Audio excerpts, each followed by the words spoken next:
Successful people are not people without problems. They have, as a rule, just as many problems and largely the same kind as everyone else. The difference is that they learn to solve their problems. Successful living is nothing more than the ability to solve successfully the problems which are as much a part of living as breathing. The degree of our success will be determined by the extent to which we can solve our problems. If you can tell me what you want, I can tell you how to get it. The problem with the great majority of individuals is not with their ability to achieve their goals in life, but rather with the failure to understand two factors vital to successful living. The first is to make the decision as to what it is we want enough to give it most of our attention until it's been achieved, and to clearly define it. And the second is to fully understand that we have the ability to achieve this goal, or we wouldn't want it in the first place. The next vital rule to successful living is to understand that our success is won or lost by our ability to serve others. We are interdependent, and it's just as impossible to succeed without serving others as it would be to live in our modern world without others serving us.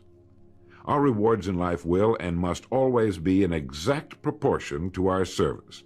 It is the misunderstanding of this single law which, in my mind, is responsible for fully 90% of the frustration and discontent we see around us. Now, a lot of people don't like this law, if they're even aware of it, but not liking a law does nothing to change it. The basic laws of nature and economics are unchanging. If we're out of step with them, we are, as Thomas Huxley put it, checkmated, without haste, but without remorse. But to those who know and work with the laws, he said, they are paid with the overflowing sort of generosity with which the strong delight in strength. If a person doesn't like his income, all he has to do is take a good long look at his service. Look where you will find this law in undeviating operation. Our rewards will always be in exact proportion to our service. This is the law, then, that lies as the supporting structure of economics and personal well-being, so fix it in your mind.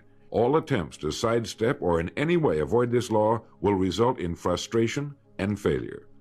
So this brings up the question, if what I want is more than I now have, how can I increase my service in order to earn it? Well, whom do we serve? We serve people. So let's take a moment to try to understand people. The more we understand them, the better we can serve them. I think of an adult human being as a grown child, doing his best to play for the first and last time on earth this game called life. The extent to which he learns the rules of this mighty game will determine his success. But right here we run into an historic and exasperating fact. People down through the centuries have, with the most amazing consistency, divided themselves into two groups. One group contains about 5% of any given population. The other group contains the remaining 95%. Neither of these two groups is any better than the other. But one thing separates them. The big group, the one containing about 95% of the people, never seems to get the word, while the smaller group, the 5%, does. Now, what do I mean by getting the word? I mean about 95% of the people never quite understand, emotionally or intellectually, that we as individuals control, to an altogether unsuspected extent, our lives here on earth. That each one of us is the architect of the structure fashioned by our years. You see, all of us want the same things, but only about 5% figures out how to get them. Within each of us burn two unquenchable ambitions: to serve importantly and to gain financial independence. Both of these worthwhile goals are within the reach of all of us, man or woman, but according to statistics, only about 5% achieve both of them. Why? Let's look at it logically. Every human being has a tendency to think, act, and talk like those by whom he is surrounded. This is environment, and it exercises an enormous influence on our lives. We've already pointed out that 95% don't seem to get the word in life. Then it follows that in the case of any given individual, the odds are 95 to 5 that he is surrounded by the larger group. And since a body in motion tends to remain in motion until acted upon by an outside force, that he will continue to conform to his group unless we can do a better job of serving him through knowledge. The failure of most people to live successfully is not caused by their lack of abilities, far from it, but rather in their failure to decide what it is they want, and understanding that our wants are governed by our talents and abilities, and that we are divided into two groups of roughly 5% and 95%, and that it's the 5% group which is successful. So here, let me give you a definition of success which, to my mind, covers the subject completely. Success is the progressive realization of a worthy ideal. That is, anyone who knows where he is going in life is a success. At the moment he makes the decision of what it is he intends to accomplish, of what it is he considers a worthy ideal, he is successful. Once this goal has been accomplished, he is again, by our definition, a failure, until he establishes a new goal toward which to work. To my mind, this is what we as human beings were intended to do, to go through life from one achievement to another, and to finally come to the end of our road here on earth, still reaching, still working toward a new and better plateau on which to stand. For this is to live and live completely, to know as much as we can know, to serve as much as we can serve, to accomplish as much as we can accomplish. Well, since success is the progressive realization of a worthy ideal, why are we faced with only 5% who can be called really successful?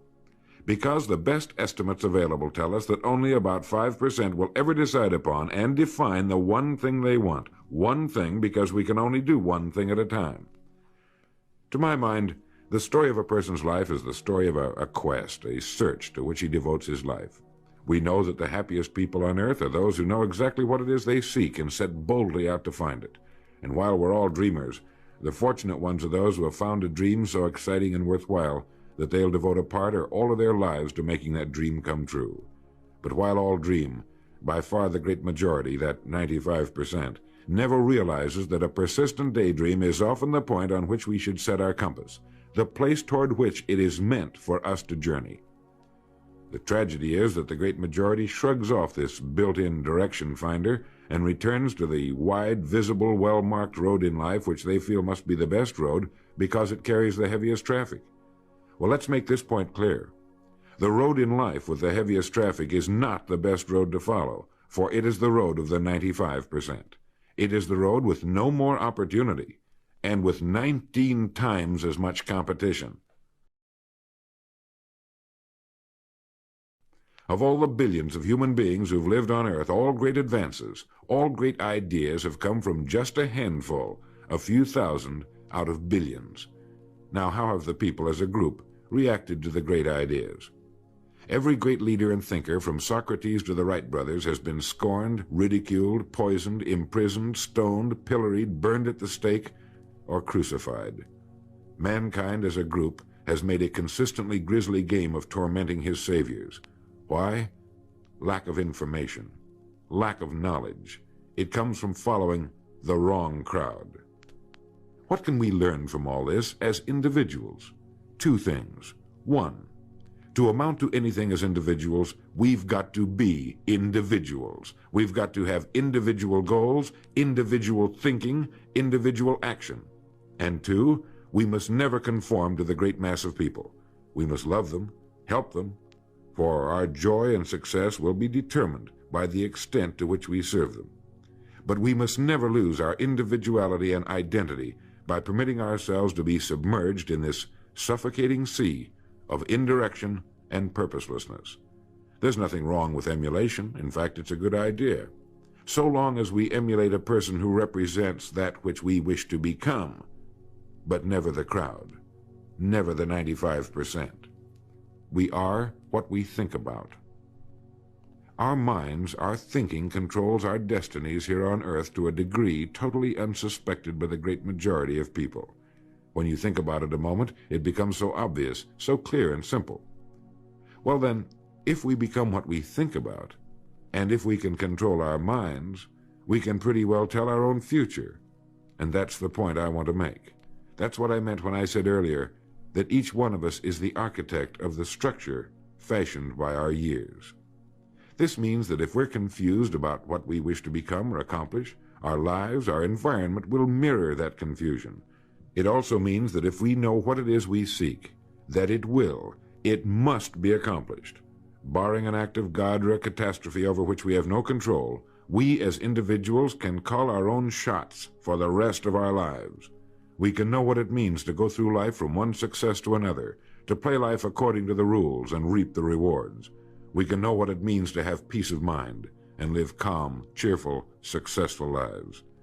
You are at this moment the sum total of your thoughts to this point, for there is nothing else you can be. And 5 years from now, you can be and have anything you set your entire mind and heart upon. Succeeding in life has always been a matter of doing that which the great majority does not do. Now let's keep this in mind as we get into this business of goals. It isn't that I want to make an invidious comparison between the 5% and the 95%, not at all. That's just the way it is. And if we don't recognize it, it will be to our cost. At the beginning of this record, I made the statement, if you can tell me what you want, I can tell you how to get it. You see, the trick is not in achieving our goals, it is in establishing them. A ship would never leave a harbor if it did not have a destination. An industrial plant would never open its gates if it did not have a product or a purpose.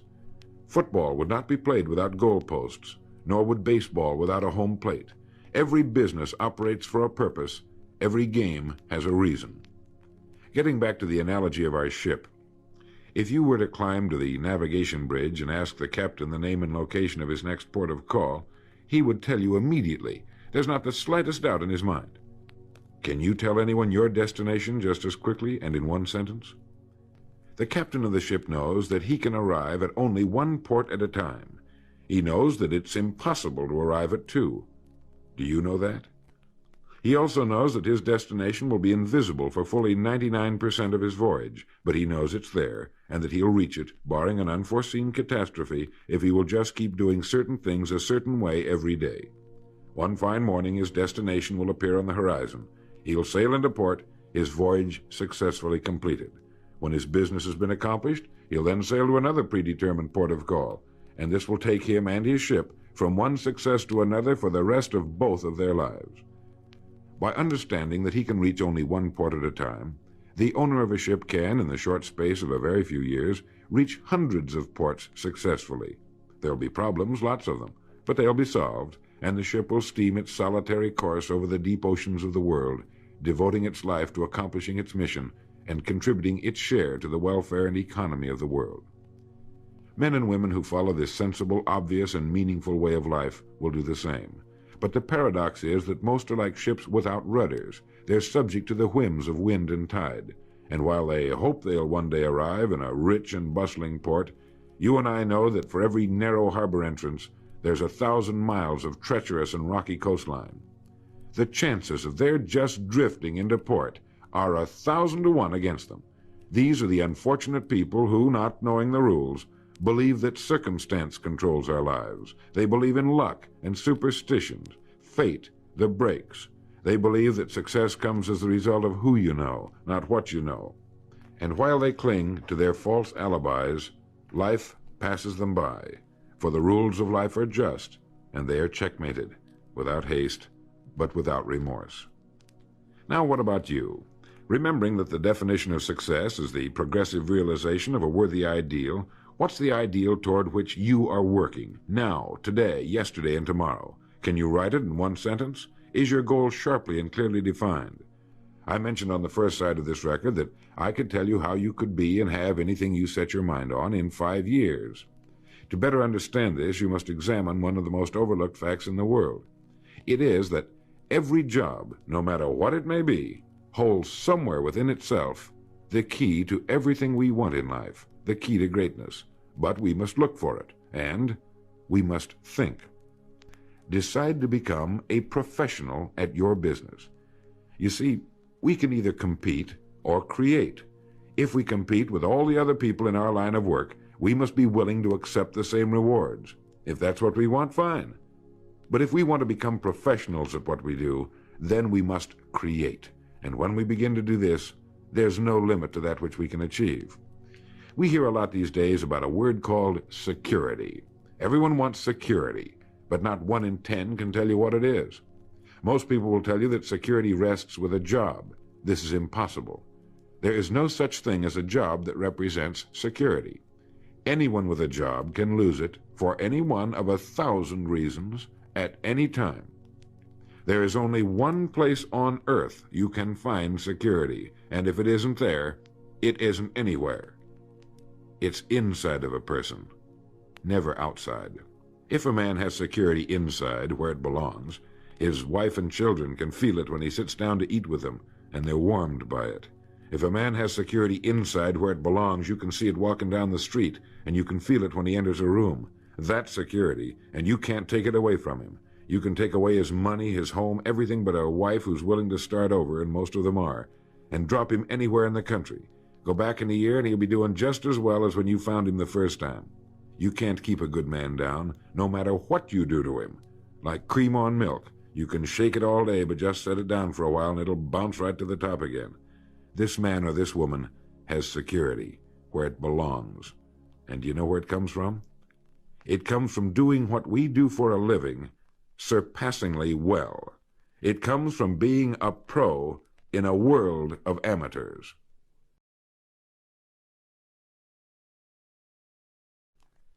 Becoming a pro isn't difficult. It comes from knowing what to do with time. It comes from knowledge, planning, and working. First, knowledge. This means learning everything we can about what we sell, learning everything we can about people, since that's who we sell, and learning everything we can about selling, since that's our profession. What we sell, who we sell, and how to sell. Those 3 subjects would fill a large library, but we can take things one at a time, and by devoting an hour a day to study, we can become outstanding professionals in 5 years or less. And it's the professionals in this business who can write their own tickets, good times or bad. They can live where they choose, and being professionals, work when they choose. Second, planning. This means writing down the specific goal we're now working toward. It means writing in detail about the first port of call we want to reach, realizing that we can only reach one at a time. It means selecting the income we feel will represent financial independence to us. Once this has been selected, we know exactly what we must do in order to reach it. As soon as our first goal has been reached, we can set a new one. The person who does this is the person people call lucky. Good things just seem to happen to him. The so-called breaks start coming his way. But it's a result of planning and working positively that attracts the good things to us. I can't emphasize too much the importance of describing your goal in detail. If it's a beautiful new home, get the actual plans, or at least an elevation drawing of the home, and carry it with you so that you can look at it regularly. If it's a certain amount of money, write down the specific amount for the coming year to the penny, and then work your plan.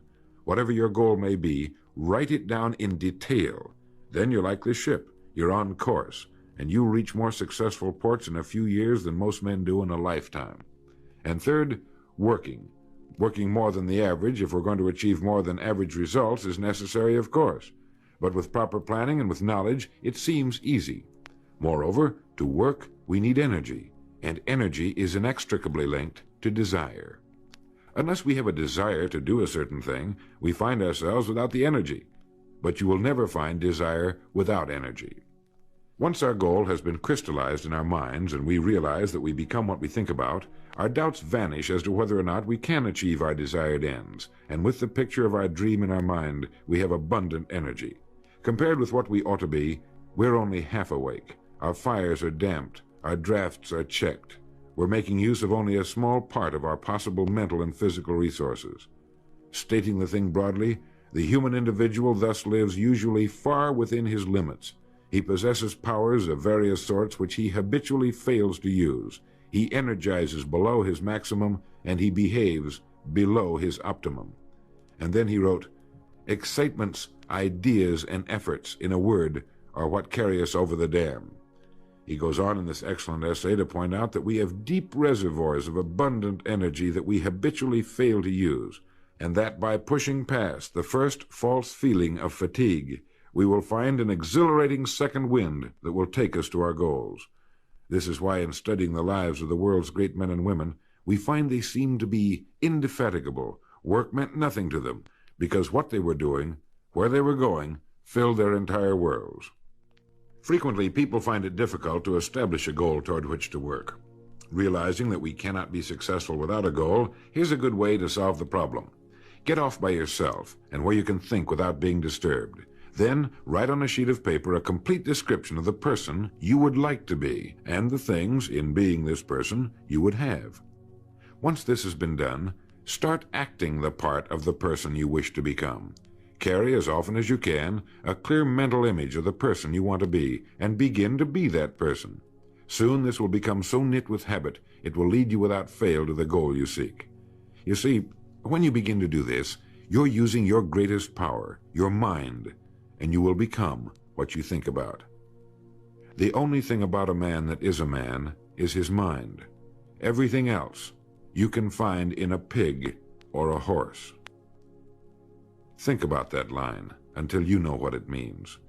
The only thing that sets us apart as human beings is our divine minds. Everything that means anything to us, our love of our families, our faith, our dreams, our talents and abilities, our religion, everything we know, is connected to us solely through our minds.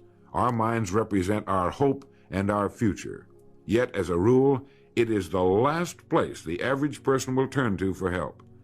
Your mind contains riches beyond belief, but you must prospect this rich and largely unexplored continent. And the only way it can be prospected is by systematic study and systematic thinking.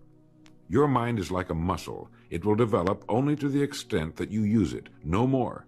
By devoting an hour a day to study, you're building your mind into a powerful and creative servant.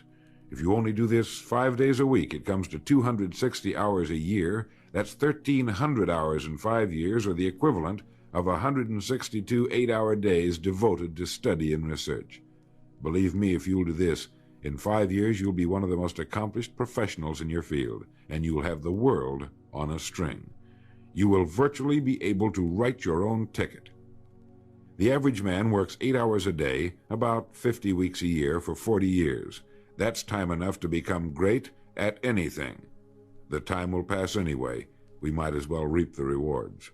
So now, let's sum up and reduce the whole thing to a workable formula, a set of rules for this game of life that cannot fail to take us to where we wish to go. The first and most important thing to remember is the rule that controls our life. We become literally what we think about. This means that we must establish a worthwhile goal toward which to work, a goal that will occupy our minds most of the time. This goal should be written out or illustrated. We should look at it and restate our purpose every morning, every night, and as many times during the day as we can.